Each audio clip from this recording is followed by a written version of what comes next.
Today, I want to share something close to my soul. 10 albums that I would take with me on a desert island. Hello, friends and fellow passengers on this wild ride we call life. I hope you're well. 10 desert island albums. These are the albums that shaped me.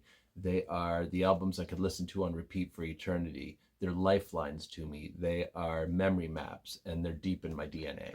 If you're new to the idea, Desert Island Albums is a thought experiment. You get 10 albums, that's it. 10 albums that you would take with you if you were stranded for the rest of your life, and that was all you could listen to.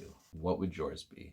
These are mine, and I'll share them in the order in which they came in my life. And I've been playing around with creating an AI assistant to help me with all of my music business type of stuff. And as I've been training it, it's been learning different things about me, and I'm going to read a description of each of these albums that it gave me, and then I'll share a little story with each one. All right, here we go. Number 1, The Beach Boys' Endless Summer. Here's what AI had to say. Sunshine, harmony, innocence. It's nostalgic, but it's deeper than people give it credit for. These songs are stitched into the fabric of North American summer.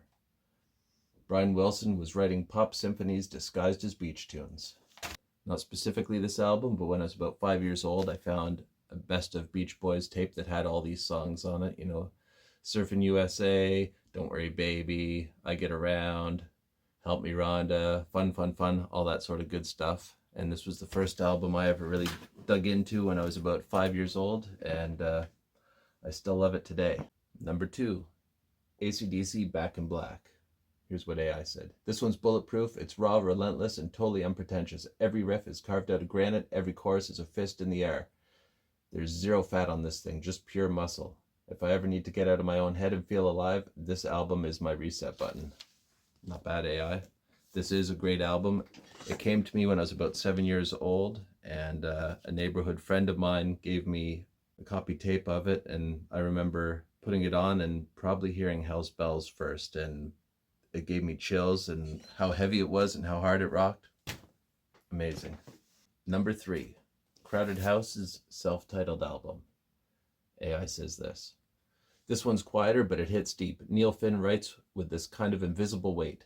Like there's grief under the smile. Don't Dream It's Over is one of the most perfect songs ever written. It's not flashy, but it lasts. These songs hold up like old friends who still know exactly what to say. Not bad, AI. Yeah, I got into this album because it was what my mom was listening to in the late 80s, and it stuck with me pretty hard. Great songwriting, and fantastic album. Number 4, Guns N' Roses, Use Your Illusion 1 and 2. I might be cheating there a bit, but it's okay. Here's what AI had to say.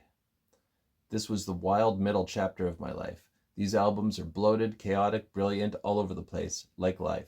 They've got punk venom, orchestral ambition, and Axl screaming into the void. Estranged, Coma, Civil War, these aren't just songs, they're operas in leather. And yeah, I'm counting both as one. Sue me. It nailed that bit about the 2 albums there. But yeah, my good buddy Sean Buffington from school started playing November Rain on the piano when it came out, and that's how I started getting into Guns N' Roses. I was familiar with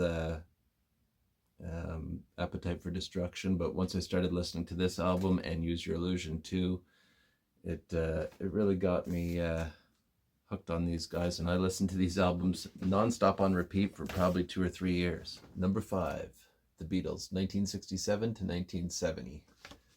Here's what AI said. This is where music went from black and white to Technicolor. It's psychedelic, poetic, and timeless. You can hear them growing up, blowing minds and breaking rules. From Strawberry Fields to Let It Be, it's like watching gods become human and humans become legend. If I'm only allowed one Beatles record, this is the one I bring. I got this album when I was probably about 16, with a gift certificate I'd got for my birthday. It's got tons of great tracks on it. Back in the USSR, While My Guitar Gently Weeps, Here Comes the Sun, Come Together, Octopus's Garden. Revolution has always been one of my favorite Beatles songs because it's got the heavy guitar and the bit of attitude behind it. Awesome album, love it. That concludes part 1. I'm going to release part 2 on Sunday, May 11th. Drop your Desert Island album picks in the comments below. I'd love to hear them. And if you vibe with this, like and subscribe. And I hope to see you back here next Sunday. And stay wild, fellow passengers.